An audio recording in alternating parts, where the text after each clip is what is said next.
Selamat pagi semuanya, bagaimana kabar kalian? Ibu harap dalam keadaan baik-baik saja. Bertemu lagi dengan Ibu Maria Angela Brusembiring di pertemuan yang ketiga, mata pelajaran geografi. Hari ini kita mempelajari materi mengenai regionalisasi kawasan dunia berdasarkan pusat pertumbuhan ekonomi. Silahkan tonton video pembelajarannya, lihat modulnya, dan kerjakan tugasnya. Tetap semangat dan salam SFB. Nah, di pertemuan ketiga ini pada materi regionalisasi kawasan dunia berdasarkan pusat pertumbuhan ekonomi, kita nanti akan membahas mengenai region-region dari berbagai belahan bumi. Itu nanti ada 4, yaitu Uni Eropa, AFTA, APEC, dan NAFTA. Adapun tujuan pembelajaran kita hari ini adalah, setelah mempelajari materi ini, dengan penuh semangat dan tanggung jawab, kalian diharapkan mampu menjelaskan regionalisasi kawasan dunia berdasarkan pusat pertumbuhan ekonomi. Nah, sebelumnya kamu itu harus tahu beberapa istilah, yaitu region, regionalisasi, dan regionalisme. Nah, apa perbedaan dari ketiga istilah ini? Mari kita lihat satu persatu. Yang pertama itu region. Region itu bisa diartikan sebagai wilayah yang memiliki karakteristik tertentu. Nah, artinya region ini merupakan suatu wilayah yang memiliki ciri-ciri atau karakteristik tertentu yang khas, yang bisa dibedakan dari wilayah yang lain. Nah, jadi region ini juga bisa mencakup lebih dari 2 negara. Kemudian di sini ada contohnya, region itu dapat berupa benua. Contohnya seperti benua Eropa, benua Amerika, benua Asia, dan lain sebagainya. Kemudian juga bisa dikategorikan ke subbenua. Contohnya itu seperti Afrika Barat, Asia Tenggara, dan lain sebagainya. Dan yang terakhir itu adalah lintas benua, contohnya seperti Eurasia. Jadi intinya region ini adalah wilayah yang bisa kita bedakan dengan wilayah yang lain.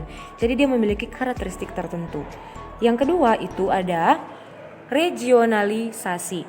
Nah, regionalisasi ini bisa diartikan sebagai interaksi ekonomi, politik, sosial, budaya di antara negara-negara. Intinya adalah regionalisasi itu bisa diartikan sebagai kerjasama antar negara, kerjasama yang terjadi di region tadi.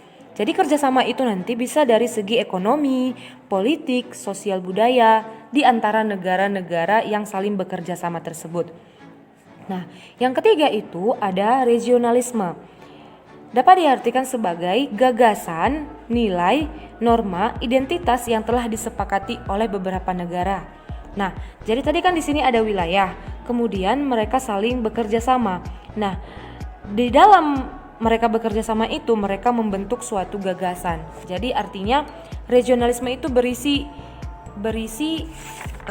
kesepakatan-kesepakatan atau aturan-aturan. Nah, yang dibuat atau disepakati oleh negara-negara yang menjalin kerjasama. Jadi inilah dia 3 istilah yang harus kamu ketahui. Nah, jadi nanti di sini ada beberapa region-region yang sudah terbagi. Yang pertama itu Uni Eropa atau European Union.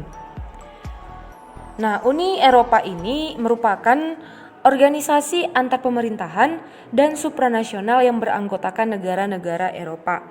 Jadi semua negara-negara Eropa masuk ke dalam Uni Eropa. Nah, jadi sejak 31 Januari 2020 Uni Eropa itu beranggotakan 27 negara.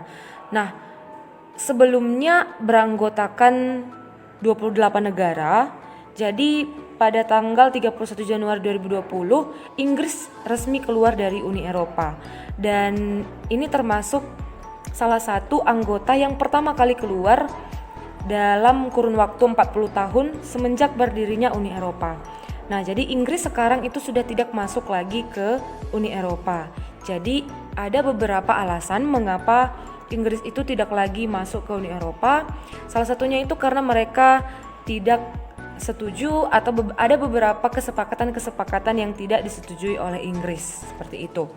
Nah, apa sebenarnya tujuan dibentuknya Uni Eropa? Nah, intinya itu adalah nanti terdapat pasar tunggal Eropa, di mana pasar tunggal itu nanti itu diberikan 4 kebebasan dalam pergerakan barang. Artinya negara-negara di Uni Eropa itu bisa bebas mengirim barang ke negara-negara yang menjadi anggota Uni Eropa juga. Bisa juga itu nanti ada pergerakan jasa, orang, dan uang.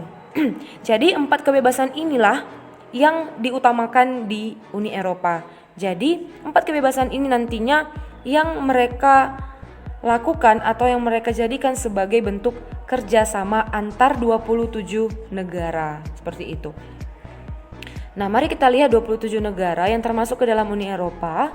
Nah, ini nanti ada Irlandia, Portugal, Spanyol, Prancis, Luxembourg, Belgia, Belanda, Jerman, Denmark, Swedia, Finlandia, Estonia, Latvia, Lituania, Polandia, Republik Ceko, Slovakia, Austria, Slovenia, Hongaria, Kroasia, Italia, Malta, Rumania, Bulgaria, Yunani, dan nanti yang terakhir itu Siprus. Nah, tadinya kan Inggris di sini. Nah, sekarang Inggris tidak masuk lagi ke Uni Eropa. Jadi inilah dia 27 negara yang masuk ke dalam Uni Eropa, di mana mereka menjalin kerjasama tadi di bidang pergerakan barang, jasa, orang, dan uang. Nah, yang selanjutnya itu ada AFTA dan MEA. Kita mulai dari AFTA dulu. AFTA ini merupakan singkatan dari ASEAN Free Trade Area, yaitu artinya adalah Perjanjian Perdagangan Bebas ASEAN. Nah, AFTA ini merupakan kesepakatan perdagangan bebas antar negara yang tergabung dalam ASEAN. Nah, kita tahu ASEAN itu merupakan salah satu organisasi yang anggotanya itu merupakan negara-negara di Asia Tenggara. Dan itu ada 10 negara kalau tidak salah. Nah, jadi kesepakatan perdagangan bebas antar negara-negara yang terdapat di Asia Tenggara. Nah, apa tujuannya dari AFTA ini? Tujuannya itu adalah menjadikan kawasan ASEAN sebagai tempat produksi yang kompetitif, sehingga produk-produk ASEAN memiliki daya saing kuat di pasar global. Nah, jadi tujuan AFTA ini juga itu menjadikan kawasan ASEAN itu sebagai kawasan perdagangan bebas, di mana nanti segala arus barang, modal, dan jasa yang terjadi akibat transaksi perdagangan itu berlangsung bebas tanpa hambatan tarif. Nah, jadi AFTA ini berkomitmen menghendaki penghapusan tarif atau bea masuk, ya, itu sama dengan bea masuk bagi negara-negara anggotanya. Dan ini menjadi kemudahan bagi negara-negara untuk melakukan perdagangan, yaitu tadi, atau melakukan segala arus barang, modal, dan jasa, seperti itu. Nah, berapa tadi anggota AFTA? Itu tadi sama dengan anggota ASEAN, yaitu terdapat 10 negara yang sudah masuk resmi ke dalam AFTA.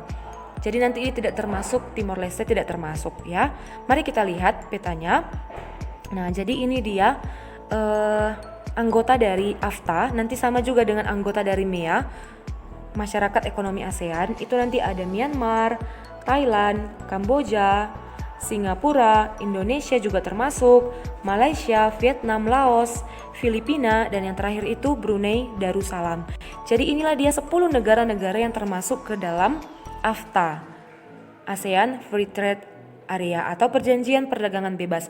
Jadi ke-10 negara ini saling menjalin kerjasama di bidang barang, arus barang, modal, dan jasa, seperti itu, ya.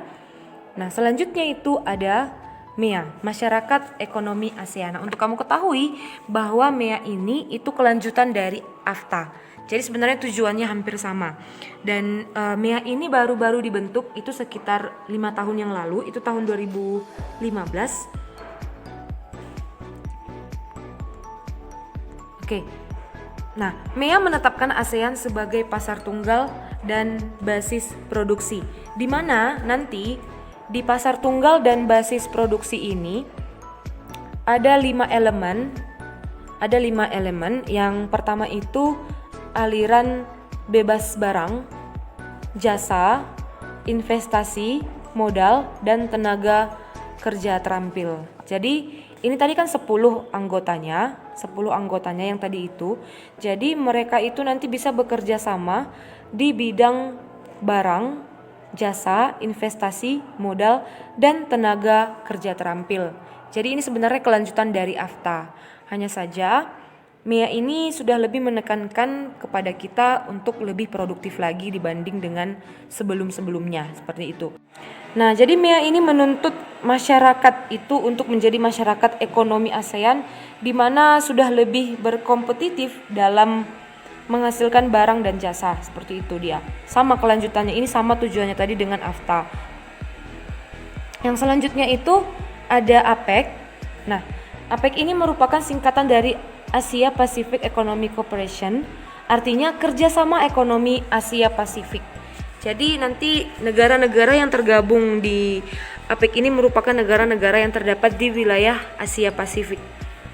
Nah, apa tujuannya? Tujuannya adalah menciptakan perdagangan dan investasi bebas dan terbuka di Asia Pasifik bagi negara-negara maju dan negara-negara berkembang yang terdapat di situ.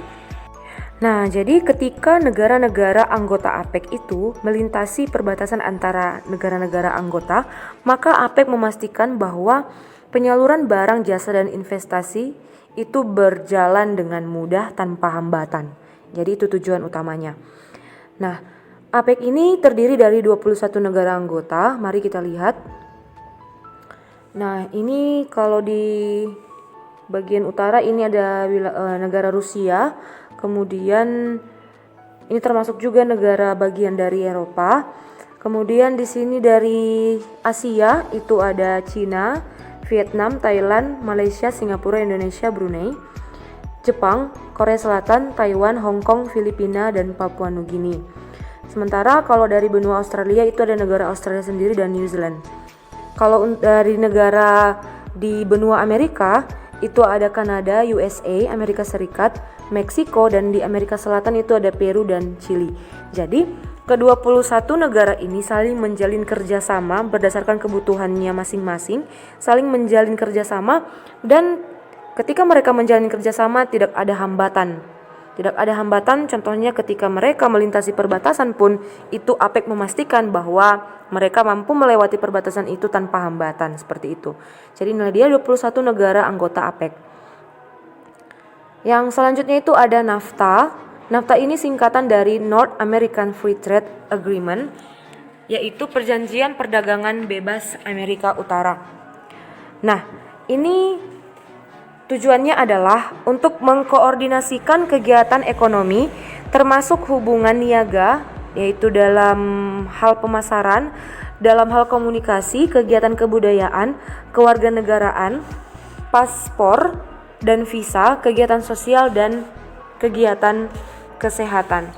Nah, jadi untuk kita ketahui bahwa NAFTA ini itu awalnya terbentuk atas 2 negara saja, yaitu Kanada dan Amerika Serikat, dan sekarang itu anggotanya itu sudah 3 ditambah dengan Meksiko. Nah, jadi NAFTA ini memiliki kesepakatan antara Amerika Serikat, Kanada, dan Meksiko dalam melakukan perdagangan bebas. Nah, di mana tadi kegiatannya yang ini. Jadi sama tadi ya, hampir sama tujuannya dengan APEC.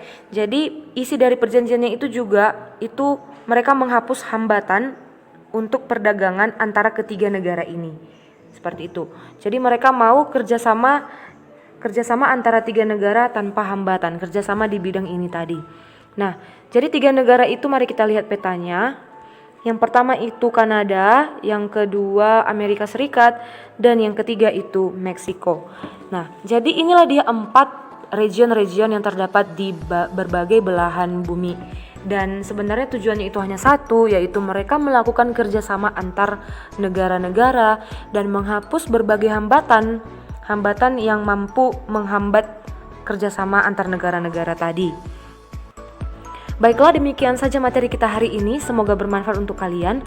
Marilah kita saling menghargai perbedaan di sekitar kita sebagai wujud rasa cinta kita kepada sesama. Salam SFD, semangat, fraternitas, Dina. Mari sekarang kita mengerjakan soal-soal.